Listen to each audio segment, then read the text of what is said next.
Welcome everybody to another YouTube Hangout. Super excited to be here. I have a new friend with me named Nate. He's got an awesome website that you should check out called thinkstrivebecome.com. It should be in the description. You can go check that out. And Nate asked to do an interview with me and I said, yes, let's do it. How about we turn it into a YouTube Hangout so that you guys can learn a little bit about him as well. So Nate, welcome aboard, man. Thanks so much, Evan. I appreciate you, agreeing to have this podcast show or this live show with me, man. I'm extremely honored. So quickly for my audience who may not be familiar with you yet, what is Think, Strive, Become? Who is Nate? What's the story? Nice. Yeah, so Think, Strive, Become is basically a website that I am creating. It's a motivational media and self-improvement brand that I'm working on. Basically, the premise behind it is a resource, to have it be a resource for people to help them, basically become more inspired and motivated to believe that they can do more in this life. So yeah, that's what it's all about. I'm pushing to help people basically get off the couch and start striving towards their dreams. Cool. Well, this is now officially your show, man. So over to you. Whatever questions you have, we got half an hour. Let's do it. Let's rock, man. All right. Welcome to the Greatness Project, my friends. I have Evan Carmichael on the show with us today. Evan Carmichael, if you don't already know, is a rock star entrepreneur, and he's out of Canada.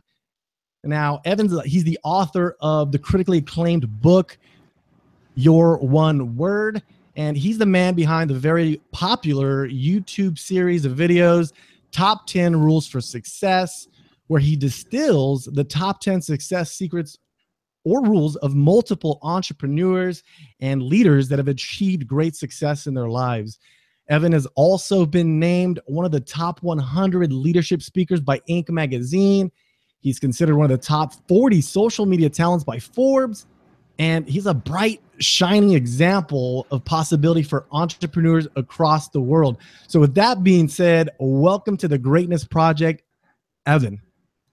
Thanks for having me, Nate. Let's do this. Let's do this. All right, Evan. So, a lot of people probably know about you that pay attention to my stuff because, we have some overlap in content and what we're trying to do.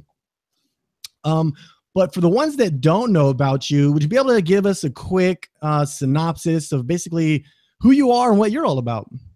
Yeah, I believe in entrepreneurs. I believe entrepreneurs are going to be the people who solve all the world's major problems. And my goal is to help 1 billion entrepreneurs accomplish their mission. And so I do that through my YouTube channel. We profile a lot of famous entrepreneurs with daily videos. I've got a popular website. I've written a book. I used to be in the venture capital space. I do some angel investing now.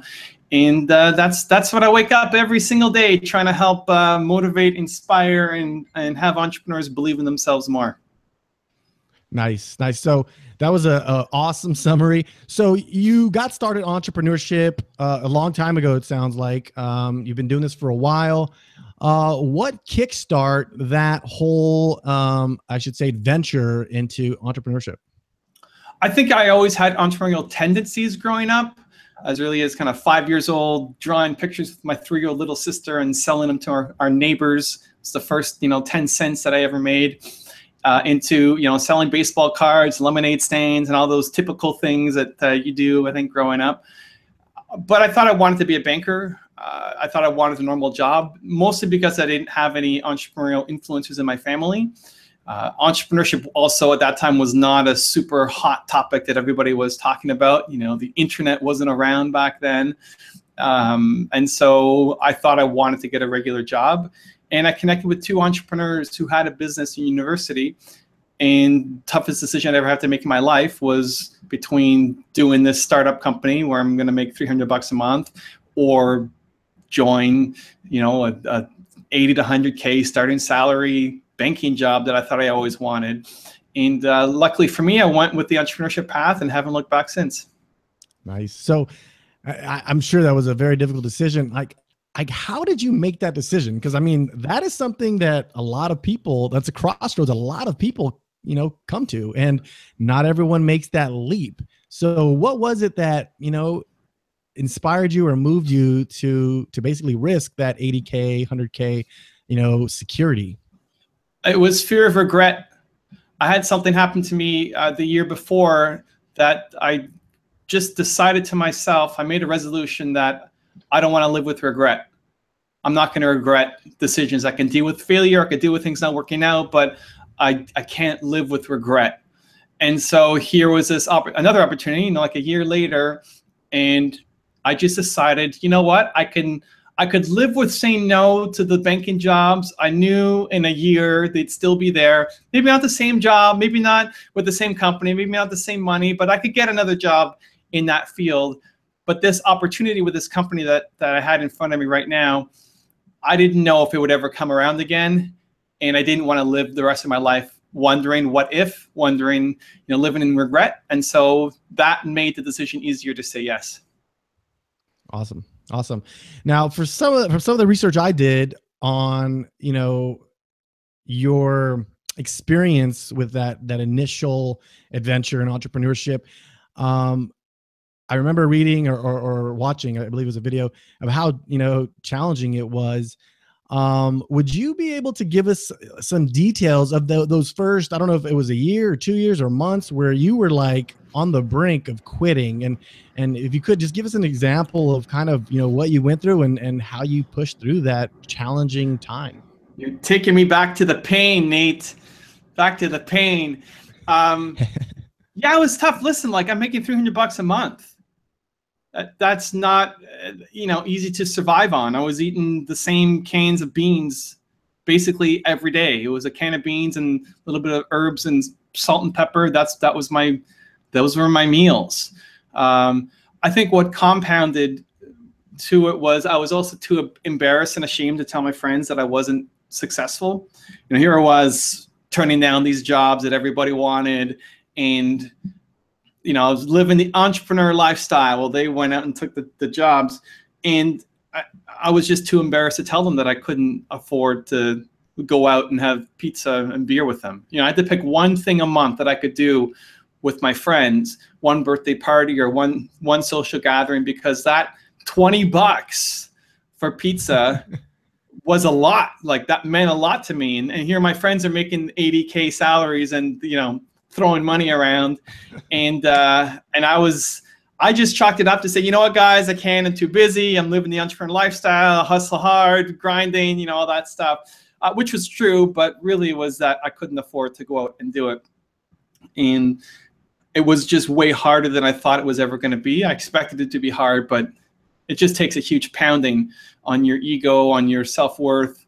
I had the lowest self-confidence at any point in my life during that period of time. Just when you're working and working and working and you're not getting results, it's at some point catches up to you and makes you feel like, what am I doing? And I actually quit on my business partner once and went back to work the next day, and thankfully he let me back in. But just, that constant grinding and not getting results, and also not letting anybody else into my world, and just pretending like I was entrepreneur, grinder, hustler, or really I was just sucking really hard. Was hard. It was really hard in the early days.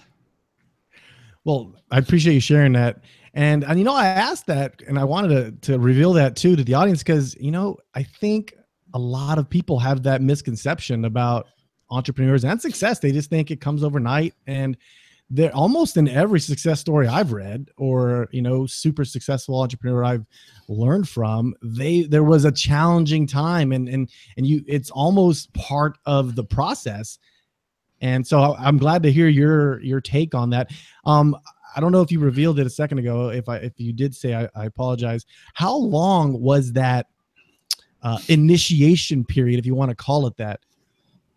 That's a good question. So I started when I was 19. I sold my business when I was 22. So it was probably about a year and a half before we started really getting any kind of traction with the business. So about that, I don't remember the exact dates, but that was a, insanely painful year and a half. Nice. Now, did you have any resources that you used or tapped into to basically help you stay on track, to help you continue to believe that you were on the right path? No, again, that's partially my fault. I mean, I lived with my parents. I'm still in university at the time. I lived with my parents then. I worked from my partner's condo, so we worked out of his apartment. I worked at his dining room table. I didn't want to use any connections that my family had, so I didn't ask my parents for any help, either financially, I guess, apart from, room and board, but no connections into phone calls they could have made. Showing my ignorance, I went to go I figured, okay, I need help. I gotta find somebody to help me because I don't know what I'm doing. I went to go talk to my bank, and I asked them, okay, so how can you guys help me? He's like, well, do you need a loan? Like, oh, I don't know. I don't think so. I need help. It's like, well, you come to a bank to get a loan, not, help. This is like how little I knew about the way the world worked. So I ended up studying a lot, and the thing that ended up saving my business and the turnaround was me figuring out, okay, I'm not the first guy to try to sell software before. And I studied Bill Gates and how he got started, like 0 to 1. How did he do that? And started applying those strategies to my business. And that's when we started making a turnaround, started making some money. But I didn't want to use any of my family's connections. Not that they had a lot of connections in the first place. It's selling biotech software. It wasn't that they had a lot of connections that could be made, but I just wanted to feel like I was doing everything on my own, that I was a self-made man, which maybe made things more difficult too. Right on, right on. Well, I mean, that's awesome. That's awesome. I was asking that because, a lot of people after 1.5 years, 2 years, of having a situation similar to yours would probably throw in the towel. And so, I mean, it sounds like, from my understanding, people typically about 1 year in, they'll quit. So, you were just a little bit past that, and then things took off. So just wanted to highlight that for a lot of people listening, success is usually that's that one extra effort away from when you think you're not going to succeed. So thanks for sharing that. All right. So, you have this book called Your One Word, and your one word is believe. And, that's why I really wanted to get you on today, because, I know you're about making or helping entrepreneurs believe in entrepreneurship. But I also believe, your message can cross, over entrepreneurship into other areas. But before we go into how we can do that, can you tell us a little bit about how you came up with your one word and how do you use it for entrepreneurship? Yeah, it started off, I had a website. It was off my name, evancarmichael.com. It was having success. I was building a team out. I just felt like I could be doing more. My life didn't suck. My business didn't suck. I just felt like I had another gear. Like there was more that I could be doing, and I didn't know how to reach it. I felt like I was nowhere close to my ceiling, but I had no idea how to get closer. That was my challenge. And so I thought, I just need a better tagline for my company. That's how the whole thing started. And really it came down to self-awareness. It came down to understanding, if I know what my most important core value is, which ends up being your one word, then you can design a business and a life with more intention. And so instead of having these great things kind of randomly happen to you and these great people randomly come into your life, you can attract it, and you can prepare for it on an ongoing basis. So I came down to, what am I all about? It's believe. My favorite movie is Seabiscuit. It's about this racehorse that's too small and this jockey that's too big and his owner that went bankrupt. And my parents, would always tell me I'm Evan Carmichael. I could do anything that I wanted to.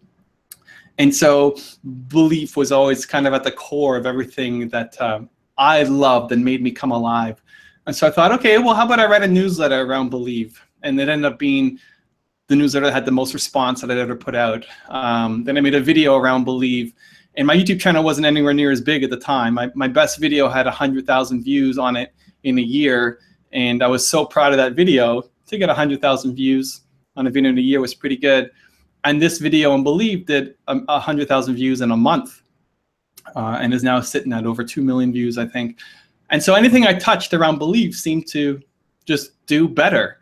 And it didn't just do better from like a marketing perspective, it also felt more right. Like it tapped into something that was core to who I was. And so then I rebranded everything I did around belief, you know, my website, my hiring process, everything from a marketing kind of external communications point of view to all the internal processes that I have from the company to just how I conduct myself. Like this interview should ooze believe coming out of it. If it doesn't, then you know, I wasn't myself. And so I think understanding who is or what is at the core of you, and then being able to live that with intention, things start to happen for you, for your life and your business, that just you start operating on a higher level. Awesome. That's an excellent breakdown of that. So now if we were to dig into that one word strategy of believe, do you see other people outside of entrepreneurship being able to utilize that, I should say, process to help them believe or to help them have more success in other areas of their life? And if so, how? Yeah. And so when I wrote the book, in my test version, the kind of sample copies went out to half entrepreneurs and half non-entrepreneurs, and it was amazing. Sorry, amazing to see the response from the non-entrepreneurs. Really what it is a guidebook for life. Now, not everybody's one word is going to be believe. Not everybody, could everybody believe more? Sure, but it may not be at the core of what you're all about. You know, for you, it might be strive. You know, what does strive mean? And then that applies in a business context. So it applies to, okay, I have my website. How do I make people feel like they want to strive when they hit my website? When I'm doing my next guest interview, I want to ask strive related questions. You know, so that really works in the business context, but it also in life. You know, do my friends help me strive more for greater things? You know, in my relationship, can I strive more to do better? Can I be a better husband? Can I be a better father? Can I be a better brother? Can I be a better son? How do I strive to be better at all these things? And so when you have that self-awareness, you stop just kind of living life by accident and falling into your regular, you know, we all have these regular routines and patterns, and here's another Monday and here's another Saturday. And instead you're living with much more intention, where if you now ask yourself, okay, today's Saturday, it's day with the wife and the kids. How do I incorporate strive more into this day? And just having that gear switched on allows you to have a much better day. Nice. Okay. Awesome. Well, thanks for that insight on strive. You know, that's definitely, if I were to say I had one word, it would probably be that. So I appreciate those little bit of examples. I'll send the consulting check. You just let me know where to send it. All right. So thanks for sharing that.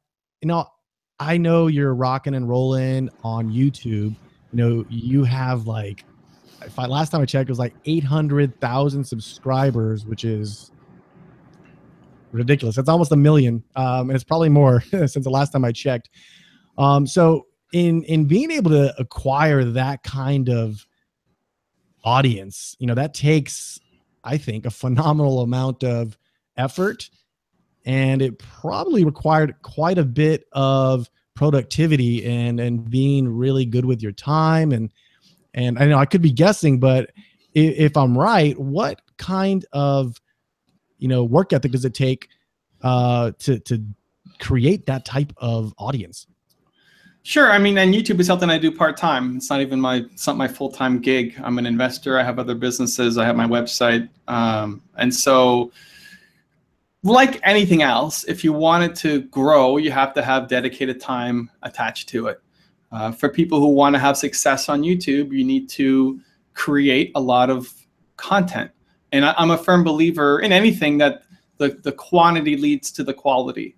That the more you do, the better you're going to get. You know, you have this show. I'm sure whoever your first interview was you were nervous and it was kind of a disaster, and you got through it, and you know, and every time you do an interview, it gets better. And right. And you look forward to, like, you know, your 500 interviews in, you look back on this one and you say, oh man, I should have said this and all these mistakes, and it's embarrassing to watch. And so you have to put in the reps for anything. You want to get good at anything, you have to put in the reps. And so the quantity leads to the quality. I think the challenge is a lot of us know what quality looks like. You know, maybe you listen to somebody else's podcast, or you listen to Larry King do an interview and like, man, that guy is just awesome. So you know what it sounds like, but then you can't make it yet. Like, you're trying to do it yourself and you know you're sucking at it, but you're at the start. Like, that's, everybody sucks at the start. And so being able to put in the reps so that you can close that gap, so that not that you become the next Larry King, but you become, you know, the best version of Nate doing interviews. And so I think a lot of people just quit too soon. A lot of people quit too early. A lot of people put up, you know, 5 videos or 10 videos, like, oh, that didn't work. Well, like, you know, I've done 5,000 videos. You know, like, you better get half decent at something if you do it 5,000 times, right? Like, there's something wrong with you if you don't get better after 5,000 times of doing anything. And so it's finding the time to put in the reps, making content on a regular, consistent basis. If you're making 1 video a month, you're just not putting in enough time to actually get good at something. Nice. Well, you know, a lot of like what the Greatness Project is about is, you know, forging your greatness, finding ways to become better. That's why I was asking that question. So I like that answer. You know, quantity typically leads to quality. So I appreciate that's a really good insight. But I think I watched a video where you said you put out 3 of these videos a day. So I thought to myself, okay, Evan is a productivity rock star. So I'm gonna have to ask him if he has any like productivity hacks that maybe some of the audience can learn from to do similar type of performance. Sure. Now, it's also unfair to look at a startup to where I'm at now. You know, I have 8 people on my YouTube team. And so we do 3 videos a day, and I rely heavily on the people on my team to help me go out and do that, to create that kind of content. But backing out in kind of the earlier days, one of the things that really helps me is just chunking my time. And so first of all, you figure out what are the big rocks, like what are the big things that you want to get done. So my goal is I want to create a YouTube video a week or a YouTube video a day or whatever that looks like for you, and then putting that into your schedule so that you're not getting interrupted, you're not going to get sidetracked, you're not checking your phone, you're not doing anything else, but you're focusing on that time. And then doing multiple things together. So right now, most of the videos that I film once a month. And so we'll film 60 plus videos in one day on a Wednesday. And it's full on, like it's straight filming. I show up in the morning and we go all the way through, and like minor bathroom breaks, but just like go next, go next, go, go, go. And I'm in the zone of creating content. You know, I'm not a naturally extroverted person. That may not come across, and you know, it doesn't sound like that when I'm doing interviews and stuff, but I'm much more introverted naturally. Like, I prefer to be by myself and be in my head and write and do that kind of stuff. And so it takes energy for me to get up. Right. And so when I'm up, it's easy to stay up, right? And so being able to batch all these things together, I used to do my videos once a week on a Wednesday, and as a challenge to myself, just to see if I could physically do it, I said, let's do it once a month. And so I challenge people to think of whatever you're doing multiple times per month, try to do once per month, multiple times per week, try to do once per week, multiple times per day, try to do once per day, because there's so much switching cost that ends up happening from going from one task to another task to another task. One, just your thought process. Like if you're trying to write a book and somebody distracts you with an email, and you go to that email, you come back to the book, like it takes you 30 minutes just to get back to where you were in the book.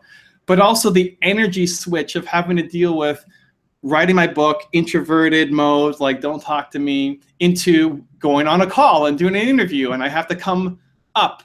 And that takes a lot of energy to do it, and then to go back to writing the book. I can't do it. Maybe some people do. They have ways, and they're way better at juggling that than I am. So I find that Mondays are one day, Tuesdays are one day, Wednesdays are one day, Thursday is my public-facing day. So Thursdays is just hangouts, interviews, calls, meetings all day long. I just fly through and I go from one meeting to another podcast, another interview, to another whatever. And that works really well for me. So I'd encourage people to try to figure out how you can chunk multiple things into one chunk at a time. It really, really helps save on your productivity. Okay, sweet. Yeah, that was an awesome life hack or productivity hack. Thanks for sharing that, Evan. Okay, so you've done all these videos. I just have to ask, after analyzing and distilling all these successful people, what would you say, if you could say this? I mean, you've gotten so much from these successful people, but what one success principle stands out to you the most out of all these success principles that you've acquired? So that's a great question. I'm actually writing my next book on it. I'm taking the most popular 50 people and their 10 rules, like 500 rules, and condensing it down to like the top 10 of all of them. If I had to pick kind of one, if I had to pick, the most common rule is maybe the most cliche of all of them, which is to do the thing that you're passionate about. And this isn't just in entrepreneurship, but it's across anybody who's had success. I mean, we've done actors and politicians and inventors and musicians, all walks of life. But the common denomination is they've had success at the top of their field. The thing that they all do is they love the work. They love what they're doing. They're not just chasing some goal. You know, I'm not just chasing 1 million subscribers. I love the work. Like, I love doing the research, and I love putting up the videos, and I love interaction with my audience. If you want to have success in any field, you have to love the goal. You have to love the actual work. And I think too many people focus only on the destination, only on the goal. You know, like for you, you're doing this great show. You better love talking to people and being curious about them and asking questions, and not just, I want to have a top 10 podcasts in this field. That's a great goal, but it comes because you love doing the work and asking the questions. Got it. Awesome. Thank you. That was a superb answer. Appreciate you giving us at least one of those top 10 insights. So my next question is related to motivation hacks, and I ask all my guests this. I'm limiting it down to just 2 questions, and I know we're coming near the end of our show here, so I'm going to try to wrap it up.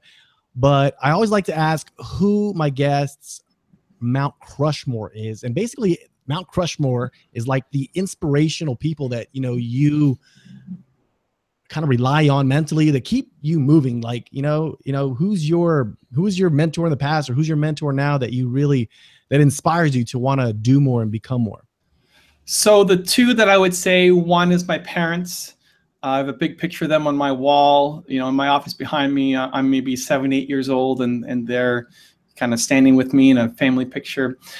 They just taught me how to be a human being. Believe comes from them. They didn't teach me really much about business, but they just taught me how to act, how to treat people, how to work hard, how to be a good human.